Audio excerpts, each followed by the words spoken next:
crankshafts turning into metal shavings, inside engines that were supposed to last 200,000 miles. That actually happened to GM's 6.2-liter V8. Now, buried in a technical document, GM just quietly admitted the fix for their next generation of engines. And it's not a recall, it's not a redesign, it's oil. Stick around, because this one change tells you exactly where GM is headed for 2027. The failure GM never wanted you to notice. Let's start with the part of this story GM doesn't put in a press release. The current 6.2-liter V8, the one sitting under the hood of half-ton Silverados and Sierras right now, has a documented bottom-end problem. Owners have reported catastrophic failures. And when technicians pulled these engines apart, they found the crankshaft journals scored and scarred, metal-on-metal contact, where there should have been a protective film of oil. Once that happens, the crankshaft is finished. And honestly, so is the engine. The root cause traced back to two possibilities: an improperly machined crankshaft surface or manufacturing debris left inside the engine block during assembly. Either way, the result was the same. A thin layer of oil, the only thing standing between a spinning crankshaft and a stationary bearing, wasn't thick enough to compensate for the imperfection. And when that layer collapses, you don't get a warning light. You get a tow truck. Here's the part that should worry current owners more than new buyers. This wasn't a freak, one-off failure. It was common enough that GM had to respond to it, and the way they responded tells you everything about what's coming next. So before we get to the fix, let's talk about why this kind of failure is so hard to catch until it's already too late. Why this failure is so dangerous. Here's the uncomfortable truth about bottom-end failures like this one. There's usually no early warning. Your oil pressure gauge can look normal right up until the moment it doesn't. Your engine can sound fine on the highway, fine in stop-and-go traffic, fine towing a light load. And then one day, under the wrong combination of heat, load, and RPM, that thin oil film finally gets squeezed past its limit, and the damage is done in seconds, not months. That's what makes this different from something like a check engine light or a slow oil leak. Those give you time to react. A crankshaft failure doesn't. And for a truck owner who's using their half-ton to tow a camper, haul equipment, or just put in serious daily mileage, that's not a minor inconvenience. That's a multi-thousand-dollar engine replacement on a truck that might still have a car payment attached to it. So when GM sat down to design the replacement for this engine, they weren't just trying to make something a little better. They were trying to make sure this specific failure mode couldn't happen again. And that brings us to the fix. The quiet fix nobody announced. GM's 6th-generation V8 family. The new 5.7-liter and 6.6-liter engines set to replace the 5.3 and 6.2 and 2027 Silverados and Sierras just had its first real technical detail leak out. And it wasn't about horsepower. It wasn't about torque numbers. It was about oil. These new engines are specified to run 0W30 weight oil. That might sound like a footnote, but it's a complete reversal. The engines they're replacing run 0W20, a much thinner oil. Manufacturers have spent the last decade racing toward thinner and thinner oil. Some cars now running 0W16, even 0W8, all in the name of squeezing out fractions of a percent in fuel economy. GM had every reason to keep chasing that same target. Instead, they went the other direction. And once you understand why oil weight actually matters, this decision stops looking small and starts looking like a direct response to that crankshaft problem we just talked about. What these numbers actually mean. Quick breakdown, because this matters for the rest of the video. Oil is labeled with two numbers, like 0W20 or 0W30. The first number, followed by the W, tells you how the oil behaves during a cold start. The second number tells you how thick the oil stays once the engine reaches full operating temperature. Both of these oils have the same cold start behavior. The difference is what happens once the engine warms up. 0W20 stays thin. 0W30 stays noticeably thicker. Think of it like the difference between running water through a hose versus running molasses through the same hose. Thin oil moves easier, which reduces friction and improves fuel economy. But thin oil also means a weaker protective barrier between metal parts, and less protection is exactly what a stressed engine can't afford. That trade-off is the entire story here. GM had a choice between a thinner oil that helps fuel economy numbers on paper, or a thicker oil that protects the engine when it's actually working hard. They picked protection. And that decision ripples out into at least 4 separate benefits, some of which have nothing to do with fuel economy at all. Reason 1. Protection under load. Thicker oil holds up better under load. When you're towing a trailer up a grade, cylinder pressure spikes, and all of that force gets transferred straight down the connecting rod onto the crankshaft. The only thing preventing metal-to-metal contact in that moment is the oil film.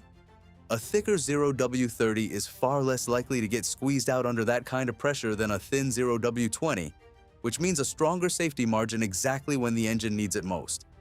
Picture it this way. Every single rotation of that crankshaft, the oil film is being compressed and forced to hold its shape under intense pressure. Do that thousands of times a minute, for hours on end, under a heavy tow, and a thin oil is working right at its limit. A thicker oil simply has more margin before it fails. That's not a small technical detail. That's the exact mechanism that destroyed the 6.2 liters crankshaft in the first place. If you're finding this information helpful, please hit like button and subscribe. Reason 2. Oil consumption. GM's V8s have had a reputation for burning oil, and thinner oil makes that worse because it slips past piston rings more easily and burns off in the combustion chamber. Thicker oil resists that. It also evaporates less, which means less oil vapor getting pulled back into the intake and burned. Less oil disappearing between changes is a direct win for owners, and a direct sign GM is trying to fix a complaint that's been following this engine family for years. Think about what that actually means day to day. Fewer surprise low oil warnings. Fewer trips back to the dealer wondering why you're a quart low after only 3,000 miles. For an owner, that's not an abstract engineering win. That's real money and real peace of mind every time you check the dipstick. Reason 3. The manufacturing buffer. Reason 3, and this is the one that connects directly back to Chapter 1. Thicker oil gives you a bigger margin for manufacturing imperfections. If a crankshaft surface isn't machined perfectly, or if there's leftover debris in the block, a thicker oil film buys you protection that a thin oil simply can't provide. It doesn't fix the root manufacturing issue, but it dramatically reduces the odds that a small imperfection turns into a destroyed engine.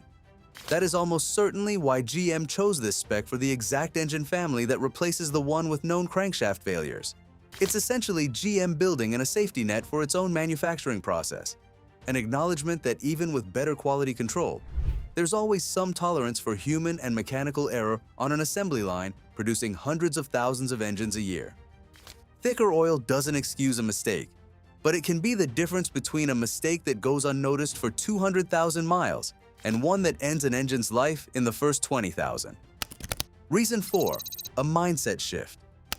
Reason 4, and honestly, the most interesting one. This looks like a mindset shift. In GM's own press materials for these new V8s, there was no mention of improved fuel economy, no mention of reduced emissions. The entire focus was on durability and dependability. That's a real change in direction, and it lines up with everything we just covered. GM isn't chasing another fraction of a mile per gallon here. They're trying to rebuild trust in an engine family that's had real, documented reliability problems. That's a notable shift for an industry that has spent almost 2 decades optimizing everything around fuel economy targets and emissions regulations, sometimes at the expense of long-term durability.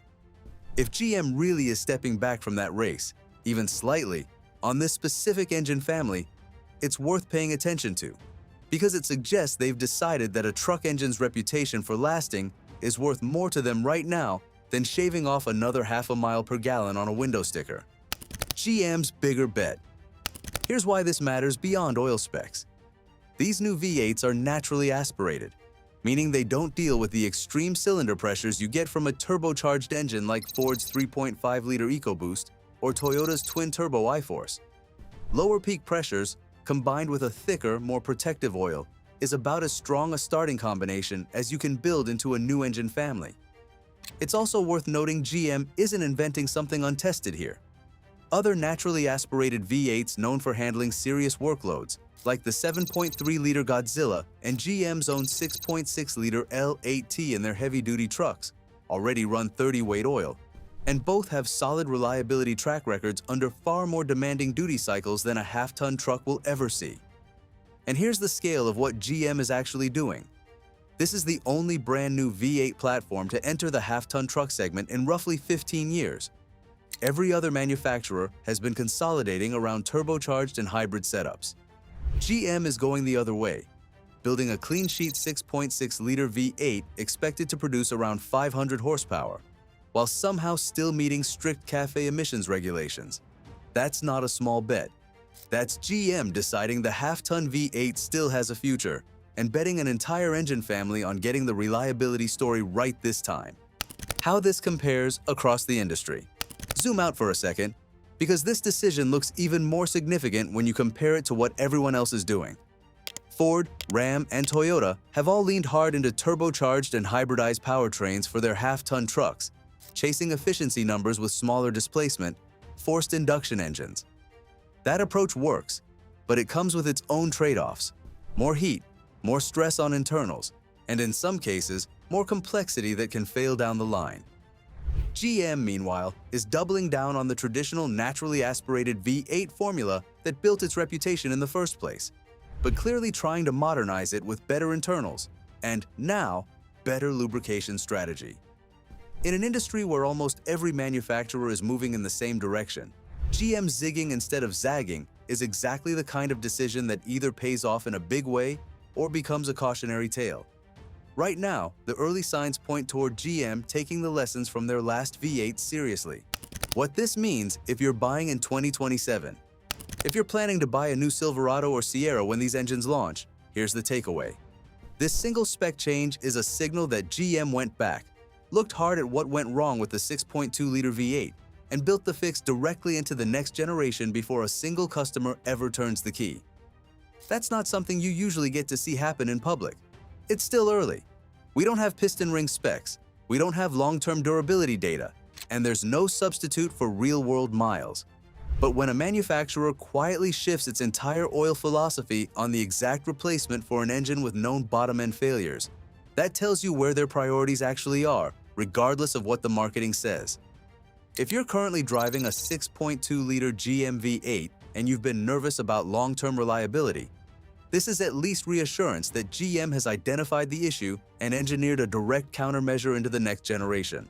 And if you're cross-shopping trucks for 2027, this is one more data point suggesting GM's new V8 might be worth waiting for. So no, this isn't a coincidence, and it isn't a minor spec change. It's GM admitting a problem existed and building the fix in before you ever buy the truck.